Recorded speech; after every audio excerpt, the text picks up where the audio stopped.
Hello student, good evening all of you. Stereo chemistry का आज last lecture अपन पढ़ने जा रहे हैं। कुछ देखिए, अपने हेट्रोसाइक्लिक सिस्टम है, कुछ स्पेशल केसेस हैं जहाँ से क्वेश्चन पूछे जाते हैं, उनकी अपन चर्चा करते हैं। Conformational analysis of heterocyclic system. तो देखिए यहाँ पे इसको समझने के लिए एक एग्जाम्पल मैं आपसे डिस्कस करता हूँ। मान लीजिए ये अपना कोई हेट्रोसाइक्लिक सिस्टम है, ये अपना ये लीजिए हेट्रोसाइक्लिक सिस्टम है। यहाँ पे ऑक्सीजन ग्रुप लगाया है, यहाँ पे हेटेरो एटम ग्रुप है, ऑक्सीजन ग्रुप है, ओके। या फिर कोई जेड अपन बोल सकते हैं, जेड कोई भी कार्बन के अलावा कोई दूसरा ग्रुप या एटम हो सकता है।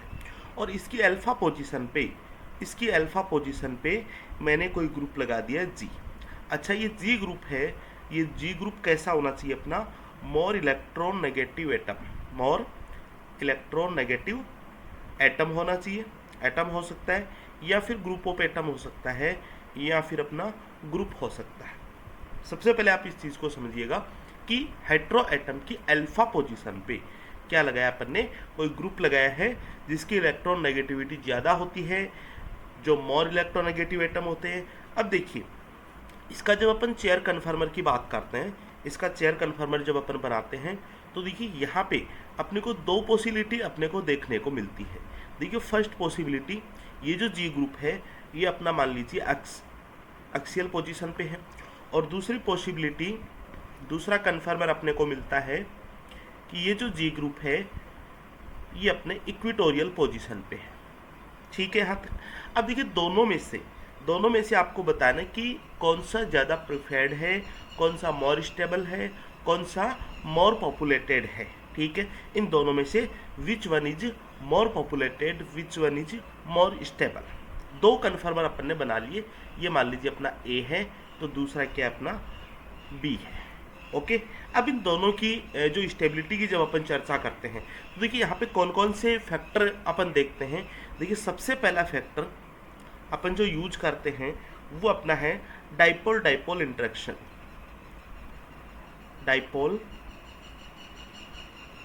डाइपोल इंटरेक्शन, ठीक है, अभी समझाता हूँ मैं। दूसरा अपन फैक्टर इसमें देखते हैं वो है अपना steric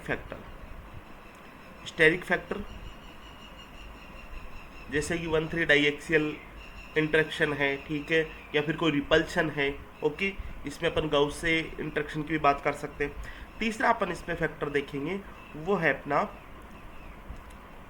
N2 sigma star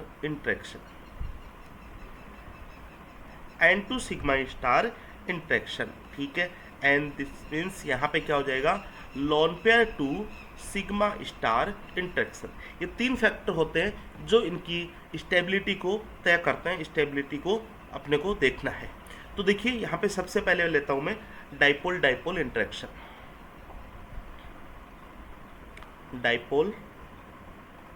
dipole interaction, देखिए डाइपोल इंटरेक्शन में मैं दोनों कन्फर्मर यहाँ पे बनाते हैं। ये लीजिए एक कन्फर्मर और यहाँ पे एक एक्सियल पोजीशन पे कोई ग्रुप लगा दिया मैंने, ठीक है। कोई ग्रुप कौन सा? जिसकी इलेक्ट्रोनेगेटिविटी ज़्यादा होती है, जैसे कि कोई हैलोजन हो गया, OH ग्रुप हो गया, OR ग्रुप हो गया। ये लीजिए यहीं पे मैं आपको मेंशन कर देता हूँ, जैसे कि हैलोजन हो गया, OH हो गया, OR हो गया अपना, ठीक है, और एसीटेट हो गया, COH हो गया। ये अपने मोर इलेक्ट्रोनेगेटिव एटम हो जाता है। दूसरा कन्फर्मर अपन बनाते हैं जिसमें ये जो ग्रुप है अल्फा पोजीशन पे, जो ग्रुप है ये अपने इक्वेटोरियल पोजीशन पे है, ठीक है। अब देखिए जरा डाइपोल इंटरेक्शन का मीनिंग यहाँ पे देखिए।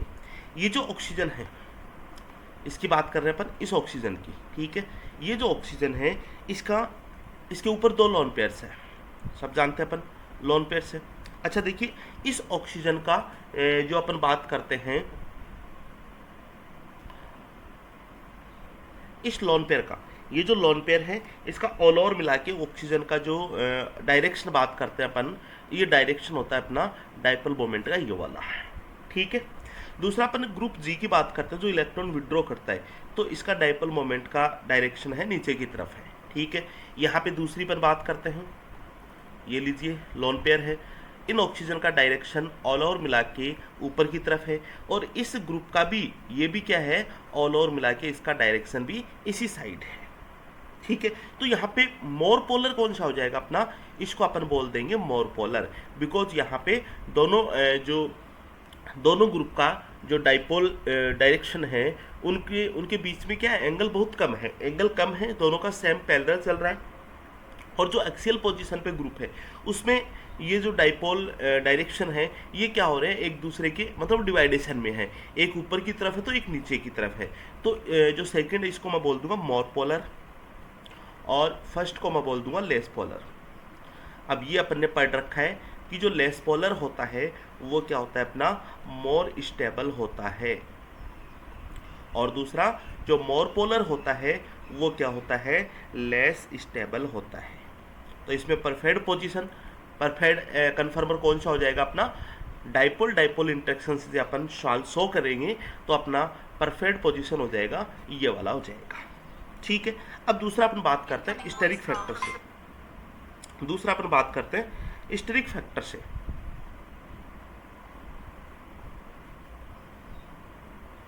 स्टेरिक फैक्टर,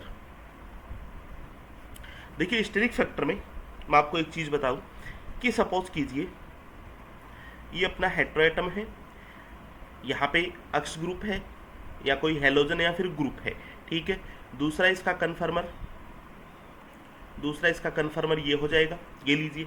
अब देखिए स्टेरिक फैक्टर क्या होगा, इस ग्रुप का, ये जो ग्रुप है, ये तो ग्रुप देखिए एक्सियल पोजीशन पे है, तो ये हाइड्रोजन से और इस वाले हाइड्रोजन से क्या करेगा, ये इस वाले हाइड्रोजन से ये करेगा इंटरेक्शन करेगा, ठीक है, एक तरह से रिपल्सिव इंटरेक्शन करेगा, 1,3 डाई एक्सेल रिपल्सन करेगा, और यहाँ पे इस ग्रुप पे कोई भी इंटरेक्शन नहीं होगी इक्वेटोरियल पोजीशन पे, जैसा कि अपन पढ़ते हैं आज तक। तो यहाँ पे अपन बात करेंगे कि ये जो पोर्शन है, ठीक है, ये जो पोर्शन है इसमें क्या होगा, 1,3 di axial interaction, 1,3 di axial interaction होगा, और यहाँ पे किसी भी प्रकार का इंटरेक्शन नहीं होगा, no interaction no repulsion, okay. तो परफेक्ट पोजीशन कौन सी हो जाएगी, परफेक्ट पोजीशन हो जाएगी जिसमें इक्वेटोरियल पे बॉन्ड या फिर ग्रुप जुड़ा हुआ है। अब तीसरा फैक्टर की जहाँ पे अपन बात करते हैं, lone pair to sigma star interaction. तीसरा अपना इसमें फैक्टर है वो है N2 sigma star interaction, N2 sigma star interaction. तो लीजिए आपके सामने दोनों कन्फर्मर बनाते हैं, एक जिस पे एक्सियल पोजीशन पे ग्रुप जुड़ा हुआ है और दूसरा कन्फर्मर जिसमें है इक्वेटोरियल पोजीशन पे ये ग्रुप जुड़ा हुआ है, ओके। अब देखना आप इसको कि ये जो लोन पेयर है, ये लीजिए लोन पेयर एक ऊपर है तो एक क्या अपना नीचे है, टेट्राइडल शेप होगी, sp3 शेप होगा। और यहाँ पे देखना ये जो ग्रुप जुड़ा हुआ है, इस ग्रुप के इस बॉन्ड को अपन सिग्मा बॉन्ड बोलेंगे। तो क्या इसके बिल्कुल एंटी डायरेक्शन में एटम होगा जिसको अपन बोलेंगे सिग्मा एंटी बॉन्डिंग ऑर्बिटल, ठीक है, सिग्मा एंटी बॉन्डिंग ऑर्बिटल इसमें प्रेजेंट होगा। और इसी तरह से इसको मैं सिग्मा बोलूँगा तो इसके जस्ट एंटी में जो अपना ऑर्बिटल प्रेजेंट होगा ये होगा सिग्मा स्टार, और यहाँ पे भी सेम एक ऊपर लोन पेयर है तो एक नीचे लोन पेयर है। अब देखना कि जब भी लोन पेयर मतलब इलेक्ट्रॉन देता है या फिर इंटरेक्शन करता है, किसको देगा, ये सिग्मा स्टार ऑर्बिटल को देगा, ठीक है। तो उसके लिए एक खास जरूरी चीज़ ये है कि दोनों पैरेलल होने चाहिए, ठीक है। मतलब मेरे कहने का मतलब ये है कि देखिए यहाँ पे लोन पेयर ऊपर और नीचे, और यहाँ पे लोन पेयर क्या है अपना, यहाँ पे लोन पेयर अपना एक तरह से लेफ्ट साइड में है, ओके। अब यहाँ पे फर्स्ट केस में अपन देख रहे हैं कि जो सिग्मा एंटी बॉन्डिंग ऑर्बिटल है ऊपर की तरफ है, तो ये देखिए ये लोन पेयर इसको इलेक्ट्रॉन दे देगा, ये इसको इलेक्ट्रॉन दे देगा इजीली। मतलब यहाँ पे जो इंटरेक्शन हो जाएगी उसको ही अपन क्या बोल देंगे, N2 सिग्मा स्टार इंटरेक्शन, अच्छा, उसकी वजह से क्या होगा? उसकी वजह से आपको पता है कि ये वाला जो ग्रुप है, ये वाला ग्रुप क्या हो जाता है, बाहर निकल जाता है। एक तरह से इसको हाइपर कॉन्जुगेटिव स्ट्रक्चर भी बोलते हैं, रेजोनेटिंग स्ट्रक्चर भी अपन बोलते हैं, और इसी को अपन N2 सिग्मा स्टार इंटरेक्शन भी बोलते हैं। होगा क्या इसकी वजह से? इसकी वजह से अपने को जो हाइपर कॉन्जुगेटिव स्ट्रक्चर अपने को देखने को मिलेगा, देखिए ये जी ग्रुप है, ये माइनस हो जाएगा, और ये जो ऑक्सीजन है इस पर प्लस आ जाएगा, ठीक है, और यहाँ पे क्या हो जाएगा, डबल बॉन्ड हो जाएगा। ये इसमें कन्वर्ट होता रहता है, ये वापस इसमें कन्वर्ट होता रहता है, ठीक है। मतलब कुल मिला के अपने को जो lone pair to sigma interaction की जब बात करते हैं अपन, तो वो अपने को एक ही शर्त में देखने को मिलता है कि लॉन पेयर एंड जो सिग्मा एंटी बॉन्डिंग है ये पैरेलल होने चाहिए, ये एक ही डायरेक्शन में होना चाहिए। और यहाँ पे देखिए ये जो इंटरेक्शन है, ये इंटरेक्शन नहीं होगा, इसको इलेक्ट्रॉन नहीं दिए जाएंगे, यहाँ पे इलेक्ट्रॉन नहीं दिए जाएंगे, ठीक है। बस केवल इतना सा आप चीज़ को ध्यान रखना है। तो देखिए इस इंटरेक्शन की वजह से मोर पॉपुलेटेड ये एक्सियल वाला हो जाएगा। अब देखिए ओवरऑल जब अपन स्टेबिलिटी की बात करते हैं, ओवरऑल स्टेबिलिटी की बात करते हैं इन कन्फर्मेशन की, तो देखिए अपना क्या है, axial, more populated, more stable than equatorial, ये आपको ध्यान रखना है हमेशा हमेशा। देखिए वापस मैं आपको रिपीट कर देता हूँ। फर्स्ट जो अपन ने फैक्टर पढ़ा है डाइपोल डाइपोल इंटरेक्शन से, अच्छा इसकी वजह से कौन सा पॉपुलेटेड है, ये वाला, ठीक है, एक्सियल है। और दूसरा अपन ने पढ़ा है स्टेरिक फैक्टर से, तो स्टेरिक फैक्टर से अपना इक्वेटोरियल वाला मोर पॉपुलेटेड है। और तीसरा फैक्टर यहाँ पे अपन ने देखा है N2 सिग्मा स्टार, और N2 सिग्मा स्टार में अपना वापस अपना एक्सियल जो पोजीशन पे जो ग्रुप लगा हुआ है वो कन्फर्मर क्या है, मोर स्टेबल है। क्लियर है? अच्छा, इसी को अपन एक चीज़ यहाँ से और डिस्कस करता हूँ मैं, एक होता है अपना एनिलेशन इफेक्ट, ठीक है, सॉरी एनोमेरिक इफेक्ट, एक इफेक्ट है, पता होना चाहिए आपको, एनोमेरिक इफेक्ट, एनोमेरिक इफेक्ट।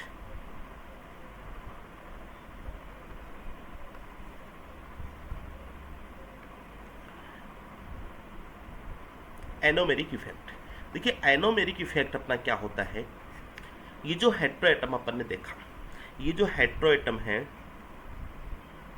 इनकी अल्फा पोजीशन पे कोई ग्रुप अगर यहाँ पे जुड़ा हुआ है, यहाँ पे जुड़ा हुआ है, एक्सियल पोजीशन पे जुड़ा हुआ है, मतलब कुल मिला के अपन क्या बात कर रहे हैं इसमें, एक्सियल पोजीशन पे जुड़ा हुआ है, और वो क्या होता है, मोर पॉपुलेटेड होता है। अच्छा, किन किन कारणों की वजह से होता है, एक तो इसमें क्या होता है, डाइपोल डाइपोल इंटरेक्शन होता है, एक तो क्या होता है इसमें, डाइपोल डाइपोल इंटरेक्शन होता है, और दूसरा अपन बात करते हैं इसमें क्या होता है, N2 सिग्मा स्टार इंटरेक्शन होता है, जिसकी वजह से ये जो एक्सियल पोजीशन पे जुड़ा हुआ ग्रुप है वो वाला कन्फर्मेशन ज़्यादा इफेक्ट होता है, और इसी को अपन बोलते हैं एनोमेरिक इफेक्ट, ठीक है। मतलब एक्सियल पोजीशन पे जो ग्रुप जुड़ा हुआ है हेट्रो एटम के रेस्पेक्ट में, इसी को अपन क्या बोलते हैं, एनोमेरिक इफेक्ट बोलते हैं। अब देखिए इस एनोमेरिक इफेक्ट की वजह से क्या क्या चीज़ें हुई हैं, देखो एक तो आपको ये ध्यान रखना है, ठीक है, N2 सिग्मा स्टार इंटरेक्शन, मतलब एक तो अपने को ये पता होना चाहिए कि ये जो ग्रुप बाहर निकल जाता है, डबल बॉन्ड करेक्टर आ जाता है। मतलब क्वेश्चन आपको पूछे जाने की पॉसिबिलिटी रहती है, लास्ट सालों में ये क्वेश्चन पूछे गए यहाँ से, ठीक है। तो अपना ये पोर्शन है, ये भी अपन कवर करेंगे। अब देखिए क्वेश्चन का अपना मतलब किस टाइप के क्वेश्चंस अपने रहेंगे, तो इसको मैं एक तरह से सबमिट करता हूँ। जो एनिलेशन जो अपना एनोमेरिक इफेक्ट है, इसके फैक्टर अफेक्टिंग क्या होते हैं, कौन कौन से ग्रुप होते हैं जो इसको इफेक्ट कर सकते हैं, ठीक है। तो हेडिंग अपनी होगी फैक्टर अफेक्टिंग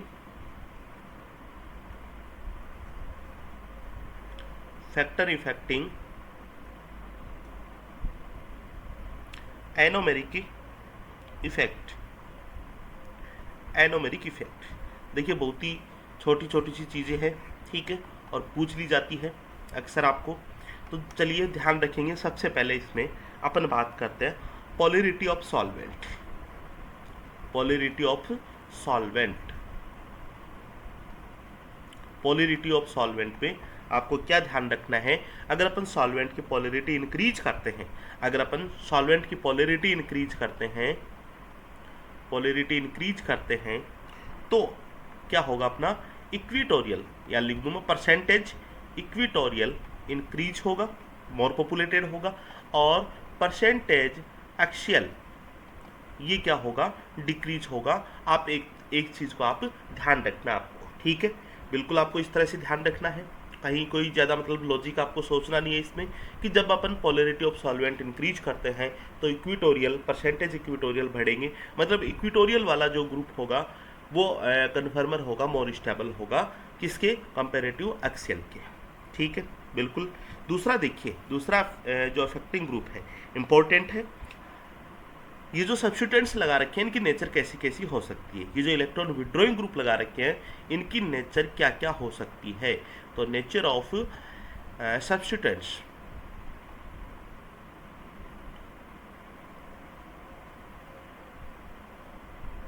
सब्स्टिट्यूएंट, ये जो जी ग्रुप मैंने लगाया है एक्सियल पोजीशन पे, अल्फा पोजीशन पे, इनकी नेचर क्या क्या हो सकती है। तो देखिए इनकी नेचर की अपन बात करते हैं। अगर मान लीजिए इस जी ग्रुप की स्टेबिलिटी, जरा सोच के देखना, और आपको लिंक करवाऊंगा मैं एक अच्छे लॉजिक के साथ। स्टेबिलिटी ऑफ जी ग्रुप, इस जी ग्रुप की स्टेबिलिटी अगर इंक्रीज होती है, अगर बढ़ती है, तब क्या होता है अपना परसेंटेज ऑफ एक्सियल ये इंक्रीज होगा, और परसेंटेज ऑफ इक्विटोरियल ये डिक्रीज होगा। जरा आप देखना, इस लॉजिक को मैं आपको लिंक करवाता हूँ।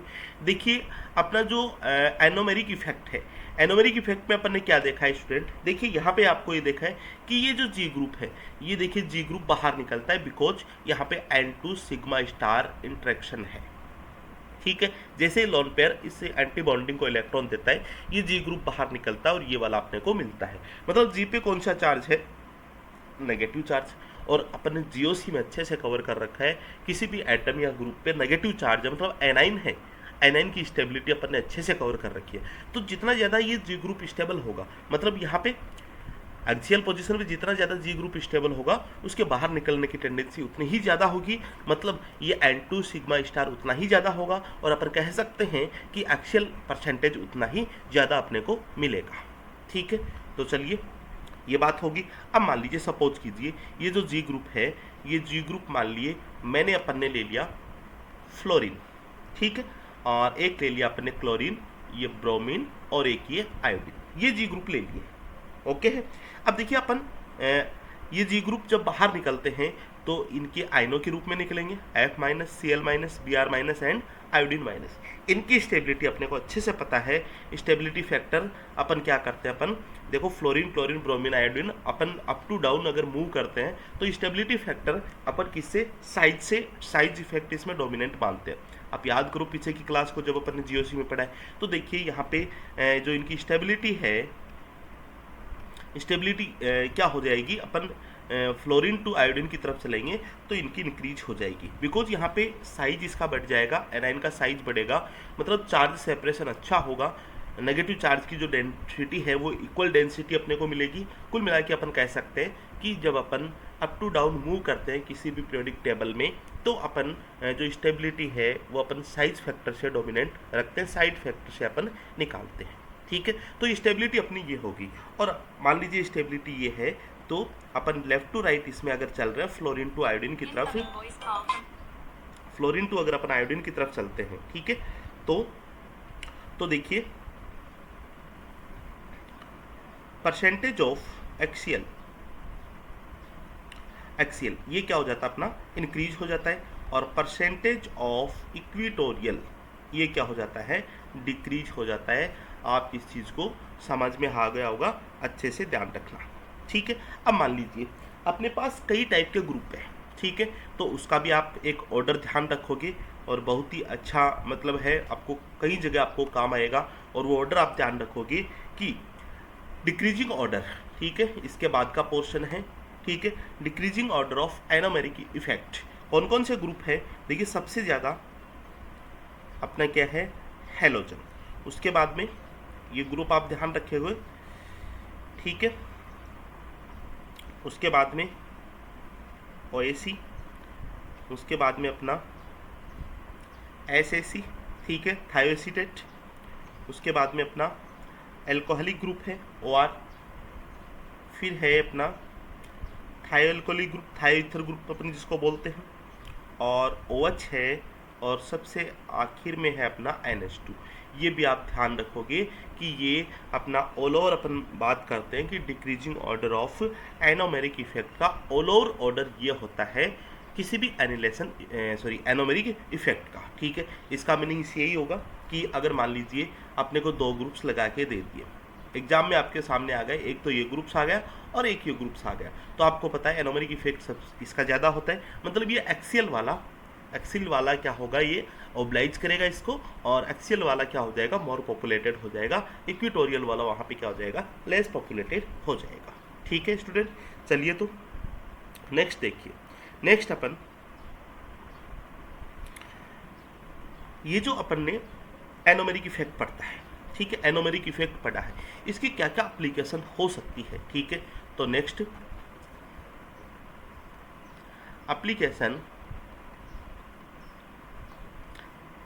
Application of anomeric effect.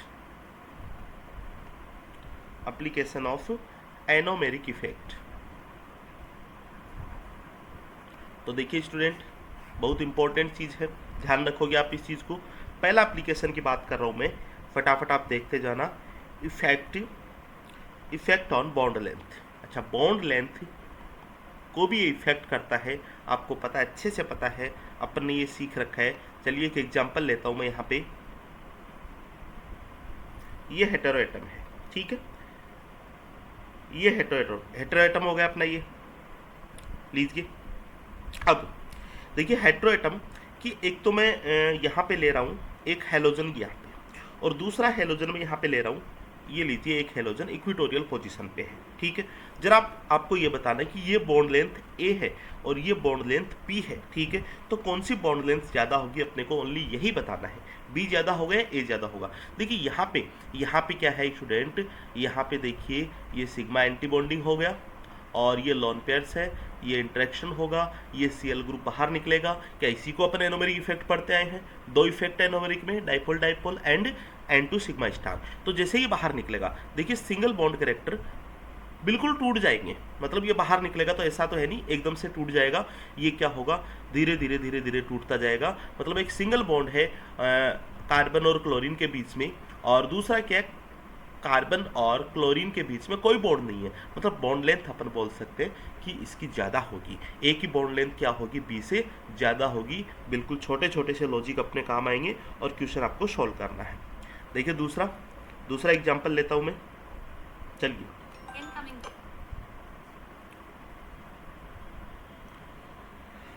Example second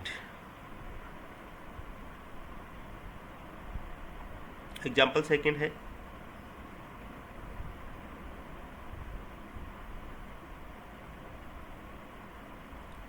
ये लीजिए अपना बाईसाइक्लिक कंपाउंड्स है, हेटेरो एटम है, बाईसाइक्लिक कंपाउंड्स। अब देखिए इसका सबसे पहले तो अपन कन्फर्मर की बात करते हैं कि कौन कौन से कन्फर्मर इसमें बन सकते हैं। ठीक है, कितने कन्फर्मर इसमें अपन बना सकते हैं, फिर अपन बात करेंगे कि कौन सा कन्फर्मर मोर पॉपुलेटेड होगा। ठीक है, अपना क्वेश्चन यही है कि कौन सा कन्फर्मर ज़्यादा स्टेबल कन्फर्मर होगा।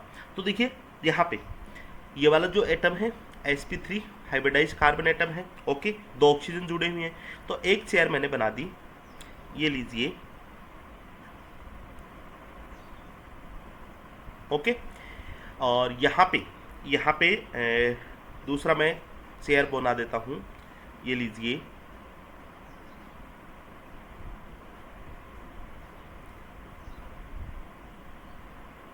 ये लीजिए, ठीक है, एक कन्फर्मर अपना ये बन जाता है। दूसरा कन्फर्मर बनाते हैं। दूसरा कन्फर्मर ऑक्सीजन यहाँ पे है, तो ये लीजिए दूसरा कन्फर्मर अपना हो जाएगा, एक ऑक्सीजन यहाँ पे हो जाएगा। ओके, ये लीजिए। ओके, अब इसका तीसरा कन्फर्मर एक और बन सकता है, लीजिए वो भी अपन डिस्कस करते हैं। ओके, और यहाँ पे लीजिए ये अपना तीसरा इसका कन्फर्मर हो जाएगा। ठीक है, अब इन तीनों कन्फर्मर में आपको ये बताना है कि सबसे ज़्यादा, मान लीजिए ए है, ये अपना बी है, ओके, और ये अपना क्या है, सी है। इन तीनों में कौन सा मोर स्टेबल कन्फर्मर अपना होगा। जरा आप देखना, कोशिश करना, ठीक है। क्या इस बॉन्ड को मैं एक्सियल बॉन्ड बोलूँगा? यस, बिल्कुल एक्सियल बोलेंगे। क्या इस चेन के रेस्पेक्ट में ये वाला कौन सा होगा? ये भी एक्सियल होगा, ठीक है। मतलब कुल मेरा कहने का मतलब ये है, ये लीजिए, मैंने तो स्टूडेंट ये काम किया है, ये लीजिए, ठीक है। एक हेट्रोसाइक्लिक चेन है और यहाँ पे एक्सियल लगा दिया, मतलब क्या है, यहाँ पे कोई भी ग्रुप लगा दिया, ठीक है। तो क्या इसका एनोमेरिक इफेक्ट होगा? बिल्कुल यस, एनोमेरिक इफेक्ट होगा एक्सियल पोजीशन पे, ठीक है। केवल आप एक्सियल पोजीशन देखो। अब बार बार अपन इंटरेक्शन की बात नहीं करेंगे। तो देखिए एक्सियल पोजीशन इस चेन के रेस्पेक्ट में भी एक्सियल पोजीशन है और इस चेन के रेस्पेक्ट में भी ऊपर एक्सियल पोजीशन है। मतलब यहाँ पे जो एनोमेरिक इफेक्ट होगा वो टू एनोमेरिक इफेक्ट होगा, ठीक है। क्लियर है? अब देखिए इस रिंग की बात करते हैं। इस रिंग के रेस्पेक्ट में देखिए इधर हेटेरोएटम है, ठीक है। इधर हेटेरोएटम है अपना और ऊपर की तरफ, और ये हेटेरोएटम क्या है अपना? ये हेटेरोएटम है। इस हेटेरोएटम को अपन बोलेंगे इक्विटोरियल, ओके, इक्विटोरियल। और इस रिंग के, ये जो रिंग है इसके रेस्पेक्ट में ये वाला हेटेरोएटम है, इसको मैं क्या बोल दूंगा? एक्सियल बोल दूंगा।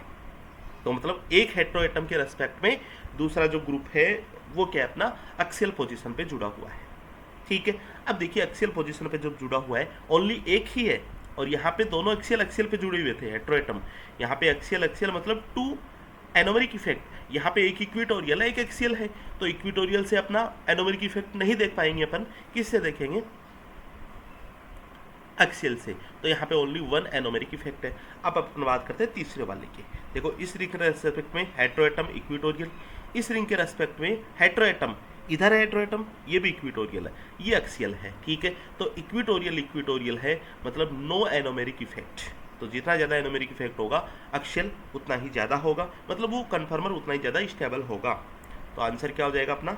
ए, देन बी एंड फाइनली सी। ये इसका आंसर अपना हो जाएगा, ठीक है। अब चलिए एक मैं आपसे डिस्कस करता हूँ, जो अपन ने अल्फा और बीटा ग्लूकोज की चर्चा की थी, ठीक है। इंपॉर्टेंट चीज़ है अल्फा बीटा ग्लूकोज के जो अपन ने चेयर कन्फर्मर है वो अपन ने ड्रॉ करने सीखे थे। आज वापस उसको अपन रिपीट करते हैं। अल्फा ग्लूकोज और दूसरा मैं डिस्कस करता हूँ बीटा ग्लूकोज, ओके। तो देखिए अल्फा ग्लूकोज, यहाँ पे सबसे पहले अपन अल्फा ग्लूकोज ड्रॉ कर लेते हैं। क्या होता है अपना?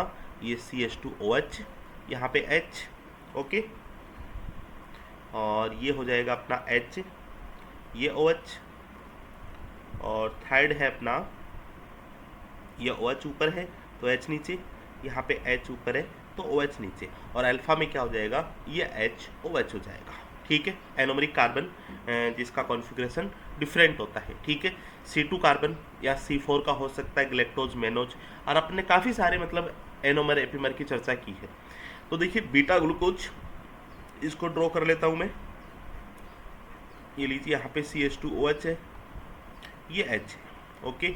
ये लीजिए HOH, यहाँ पे OHH है, ये HOH हो गया, और फाइनली इसको बोल देंगे OH एंड H बोल देंगे। चलिए अब इसके मैं चेयर कन्फर्मर बनाता हूँ। चेयर कन्फर्मर मैंने आपको बनाने सिखाए हैं, वापिस आप ज़रा एक बार देख लेना, ठीक है। जब अपने कई सारे सब्स्टिट्यूएंट्स हो, ठीक है, कई सारे सब्स्टिट्यूएंट्स हो, देखिए ऊपर वाला है, इसको मैं बोल दूंगा अपर बोल दूंगा, ठीक है। नीचे वाला लोअर बोल दूंगा। इसमें ऊपर वाला कौन सा है? हाइड्रोजन। इसमें ऊपर वाला OH, इसमें ऊपर वाला H, इसमें ऊपर वाला H है, और यहाँ पे ऊपर वाला क्या है? H है, ठीक है। इसमें देखते हैं अपन, ऊपर वाला CH2OH है, यहाँ पे H है, और इसमें ऊपर वाला OH हो गया, यहाँ पे H हो गया, और ये ऊपर वाला OH हो गया। चेयर कन्फर्मेशन में आप देखना कि हेटेरोएटम से CH2OH जुड़ा हुआ है। ये लीजिए अपना CH2OH ऊपर की तरफ मैंने लगा दिया है, ठीक है। फिर देखिए यहाँ पे ये OH नीचे की तरफ है, ये लीजिए नीचे की तरफ। तीसरे में OH ऊपर की तरफ है, ये लीजिए ऊपर की तरफ हो गया, ठीक है। चौथे में OH नीचे की तरफ है, ये नीचे की तरफ OH हो गया, और पांचवें में अपना क्या है? OH नीचे की तरफ है, तो ये लीजिए अपना इक्विटोरियल एक्सियल पे OH हो गया, ठीक है। सेम इसी को अपन इसी तरह से ड्रॉ कर लेते हैं।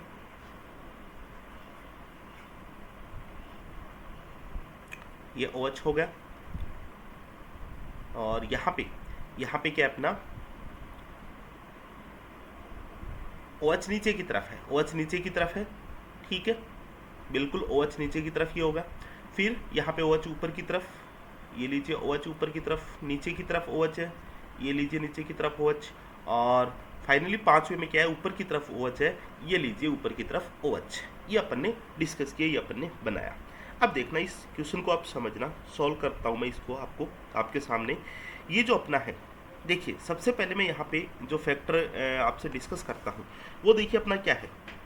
अपना फैक्टर ये है कि ये जो एक्सियल पोजीशन पे ग्रुप जुड़ा हुआ है, मतलब इसका एंटी बॉन्डिंग है, ओके, एंटी बॉन्डिंग है, ये लोन पेयर्स है, मतलब ये क्या होगा, sigma to sigma N to sigma इसमें इंट्रैक्शन होगा, N to sigma star interaction हो जाएगा, जिसकी वजह से स्टेबिलिटी इंक्रीज हो जाएगी, ओके है। अब इसमें इस टाइप का कोई इंट्रैक्शन नहीं होता क्योंकि OH क्या इक्विटोरियल पे है रेस्पेक्ट टू हेटेरो एटम, ठीक है। तो अब दूसरा जो फैक्टर मैं यहाँ पे डिस्कस करता हूँ, देखिए इन OH के बीच में जरा देखना आप, मैंने आपको क्या बोला कि इसमें N2 sigma star anti bonding present, ठीक है, और दूसरे में क्या है, इसमें N2 sigma star anti bonding क्या है, अब्सेंट है। मतलब स्टेबल अपना क्या है, स्टेबल अपन बात करते हैं कि यहाँ पे अपन बात करेंगे कि जो स्टेबल अपना ये वाला कन्फर्मर स्टेबल है, ठीक है। अब देखिए यही जो कन्फर्मर है, यही कन्फर्मर अपने को टू टाइप से और पूछा जाता है। एक पूछा जाता है कि अगर मान लीजिए जो सॉल्वेंट है वो नॉन एक्वस सॉल्वेंट है और एक अपना एक्वस सॉल्वेंट है, ठीक है। यहीं पे मैं इसकी डिस्कस करता हूँ। सपोज कीजिए अपना क्या है, एक नॉन एक्वस सॉल्वेंट और दूसरा अपना क्या है, एक्वस सॉल्वेंट, ओके।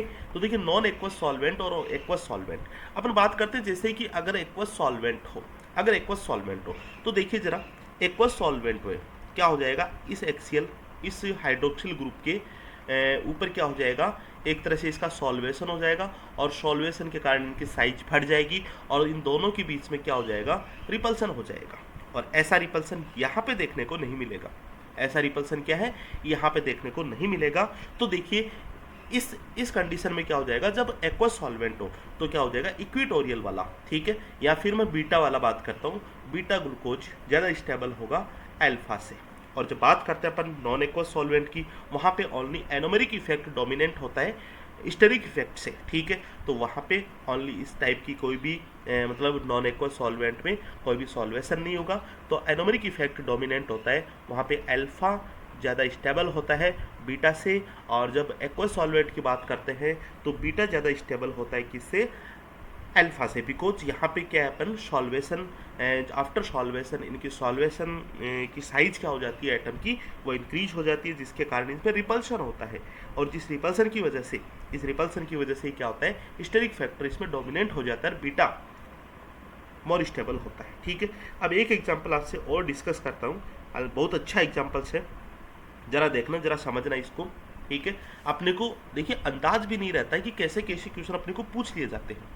क्वेश्चन अपना ये लीजिए, कीटोन है, दूसरा है यहाँ पे ग्रुप लगा रखा है CF3। बहुत अच्छा क्वेश्चन है, बहुत शानदार क्वेश्चन है, एप्लीकेशन पार्ट इसके चल रहे हैं। और एक है CBr3, ओके। इसमें आपको ये पूछा है stretching frequency carbon oxygen bond की डिक्रीजिंग ऑर्डर बताइए। ये क्वेश्चन पूछा गया है। जरा देखिए इस क्वेश्चन को देखते ही या तो अपन इनऑर्गेनिक की बात करने लग जाते हैं, ठीक है, या फिर अपन स्पेक्ट्रो की बात करने लग जाते हैं। अपने को देखो अप्लाई होना बहुत जरूरी है, तो देखिए सबसे पहले यहाँ पे ऑर्गेनिक की बात हो रही है, ये आपको समझना है, ठीक है। और देखिए इनका मैं स्ट्रक्चर बनाता हूँ। इनका स्ट्रक्चर क्या है, ये लीजिए ऑक्सीजन, एक मिथाइल, जैसे मान लीजिए ये सामने की तरफ है मिथाइल, तो दूसरा मिथाइल क्या है, पीछे की तरफ है, ओके। इसी तरह से दूसरा मैं बनाता हूँ, जिसमें एक मिथाइल क्या है, सामने की तरफ है, ये लीजिए मिथाइल बोल दूँ, या फिर मिथाइल पीछे की तरफ है, और ये CF3 है, समझने की तरह से बेटर रहेगा। और तीसरा अपन ने बनाया है, ये मिथाइल पीछे की तरफ है और ये आगे की तरफ अपना क्या है, CBr3 है। देखिए यहाँ पे देखिए आप एसाइक्लिक कंपाउंड्स है, एसाइक्लिक कंपाउंड्स है, मिथाइल है, ये मिथाइल का सिग्मा बॉन्ड है, तो इसका एंटी बॉन्ड क्या हो जाएगा, ये वाला हो जाएगा सिग्मा स्टार। और इसके लोन पेयर्स देखो, इसके लोन पेयर्स, एक लोन पेयर्स ये है तो दूसरा लोन पेयर्स ये है, और ये लोन पेयर्स इसमें इंटरेक्शन करेगा। आफ्टर इंटरेक्शन ये वाला बॉन्ड टूटेगा। सेम इसी तरह से सारी चीज़ें होगी, ये वाला बॉन्ड टूटेगा, ये वाला बॉन्ड टूटेगा। मतलब जैसे ही इंटरेक्शन होगा, देखिए यहाँ पे जो डबल बॉन्ड है, ये डबल बॉन्ड ट्रिपल बॉन्ड में चला जाएगा। ये कार्बन ऑक्सीजन के बीच में जो डबल बॉन्ड है, जैसे इंटरेक्शन आएगा, इसको इलेक्ट्रॉन देगा, यहाँ पे ट्रिपल बॉन्ड आ जाएंगे। इसी तरह से इसमें भी ट्रिपल बॉन्ड आ जाएंगे, ठीक है। इसी तरह से इसमें भी ट्रिपल बॉन्ड आ जाएंगे। अब मेरा कहने का मतलब है स्ट्रेचिंग फ्रीक्वेंसी किस में ज़्यादा होगी, किस में कम होगी, जिसमें देखिए इजीली ये जो ग्रुप है, ये जो ग्रुप है मिथाइल CF3, मतलब निकलेगा क्या क्या यहाँ से, एक तो CH3 माइनस, दूसरा क्या है CF3 माइनस, और तीसरा क्या है CBr3 माइनस। ये ग्रुप बाहर निकलेंगे। अब जितने अच्छे ग्रुप बाहर निकलेंगे, जिनका लिविंग एबिलिटी ज़्यादा होता है, अच्छा होता है, और ये मैंने आपको देखो आज की क्लास में सिखा रखा है, जो ये देखिए, ठीक है, फैक्टर अफेक्टिंग में ये सिखा रखा है मैंने आपको कि stability of G group increase होगी तो एक्सीएल क्या हो जाएगा अपना, इंक्रीज हो जाएगा। मतलब जितना ये बाहर निकलेगा, लीजिए उसी से अपन रिलेटेड करते हैं इस क्वेश्चन को। देखिए कब बाहर निकलेगा, जब इनकी स्टेबिलिटी ज़्यादा अच्छी होगी। स्टेबिलिटी का क्या हो जाएगा अपना, CF3 सबसे ज़्यादा स्टेबल होगा। मतलब अगर मैं इसको 1, ये सेकंड है, ये थर्ड मानूँ, तो CF3 सबसे ज़्यादा यहाँ पे अच्छा लिविंग ग्रुप है। मतलब ये इजीली बाहर निकलेगा, और यहाँ पे ट्रिपल बॉन्ड करेक्टर इजीली आ जाएंगे। और जिसकी और बॉन्ड फ्रीक्वेंसी का मतलब भी क्या होता है, बॉन्ड अपन बोल सकते हैं कि जिसमें कार्बन ऑक्सीजन बॉन्ड स्ट्रेंथ, ठीक है, या फिर बॉन्ड ऑर्डर, ये अपने को इंक्रीज करना है। और ये बॉन्ड ऑर्डर इंक्रीज कब होगा, जब देखिए डबल बॉन्ड से ट्रिपल बॉन्ड आ जाए, सिंगल बॉन्ड से डबल बॉन्ड आ जाए, ऐसी स्थिति में, ठीक है। तो बिल्कुल समझ में गए, 2, 3 एंड 1 ये इसका आंसर हो जाएगा, ठीक है। तो स्टूडेंट ये अपना जो पोर्शन है अपन ने कंप्लीट किया है स्टीरियो केमिस्ट्री का। कल की क्लास में अपन डायनेमिक स्टीरियो की चर्चा करेंगे। डायनेमिक स्टीरियो का मीनिंग्स अपने लिए यही होगा कि जो भी अपनी रिएक्शन है, एडिशन रिएक्शन है, एलिमिनेशन रिएक्शन और सब्स्टिट्यूशन रिएक्शन, इन तीनों रिएक्शन का अपन स्टीरियो चेक करेंगे, स्टीरियो क्वेश्चन सॉल्व करेंगे, ठीक है। और बहुत ज़्यादा मतलब एक तरह से अपन मेन जो अपना टॉपिक रहेगा, ठीक है, ऑर्गेनिक केमिस्ट्री का। देन उसके बाद में अपना पेरिसाइक्लिक टॉपिक बचेगा, और अपन फिर बाइंड अप कर पाएंगे पूरी ऑर्गेनिक केमिस्ट्री को। तो चलिए आज केवल इतना ही रखेंगे। Thank you so much, have a good day.